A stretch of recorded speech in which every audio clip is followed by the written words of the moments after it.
odamni sindiradigan narsa haqiqatdan yalqovlik ekanda. Qachonki men o'zimni hayotimni tahlil qilsam, qayerdaman aytaylik ko'p narsa yo'qotdim, nimalardandir zoya ketkazdim desam, o'zimni yalqovligim sabab bo'lar ekan.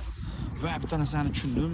Agar odamda yalqovlik qanaqa qilib qutulish kerak? Juda ko'pchilik aytadi, yalqovlikdan qutulish. Qanaqa qilib qutulish kerak? Birinchi instrument bu Allohdan yalqovlikdan panoh tilash. Biznesmenlarda juda ham ko'p uchraydi. Men biznesmenlar bilan ishlaganimda energiya yo'q, yalqovlik bor, qanaqadir ishlagim kelmayapti deydi. Ya'ni ularda chanqoqlik, rajda, ya'ni ochlik hissi yo'qoladi. Nimaga? Chunki uy bor, mashina bor, hamma narsa bor, o'sha sayohatlar bor, u yonmay qo'yadi. Nimaga? Hamma ishni qilib ko'ryapsiz, lekin ishlamayapti. Eng muhimini qilmayapsiz. Bu Allohdan yalqovlikdan panoh tilash.